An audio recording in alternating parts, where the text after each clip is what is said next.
Leaders, are they born, made, or just a byproduct of working at P&G? On the Business Courier front page centerpiece this week, pulling the best from CEOs. Former P&Gers are in high-level leadership roles all over the world. Jim Stengel is one of them. 6 years ago, Stengel made a move most people would consider unthinkable. He left his job as global marketing officer at Procter & Gamble to start his own firm, consulting with businesses on how to reach their true potential. Stengel then wrote a best-selling book, Grow, gave a TED Talk on business ideals, and traveled the world, working with companies as diverse as Hyatt, Visa, and Luxottica.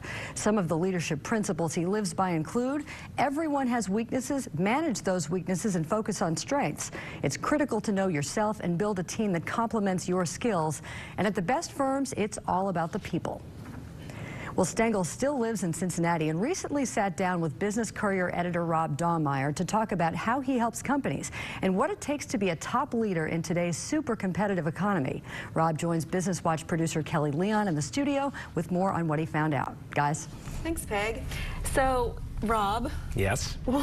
Why Jim? You spent a couple hours with him. Yes, I did. Well, he, he'd left 6 years ago. He left maybe the top marketing job on the planet. I mean, yeah. P&G's the #1 advertisers. He was their global marketing officer. So at the height of his career, he leaves 6 years ago, decides, I'm going to do this thing. I'm going to talk to companies about really getting to the highest ideals of what they can be, the best they can be.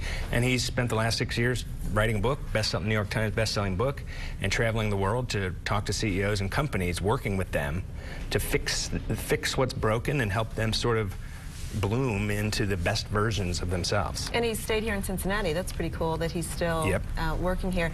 So P&G has this niche, it seems, for creating leaders and then them going out to major companies. Absolutely. There's a ton of them even in town.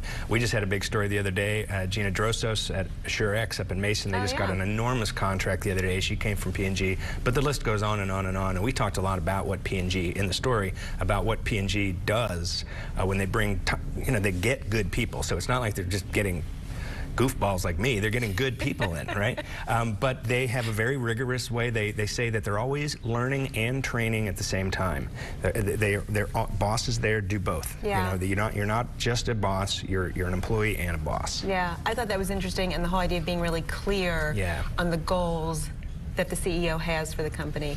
Any surprises that Jim brought out that you weren't expecting? You know, it was really interesting to me that so many CEOs have problems firing people. I mean, that is a pretty important job. You know, all the talent in the world, we're not going to bat 1,000 as far as the hires we bring in.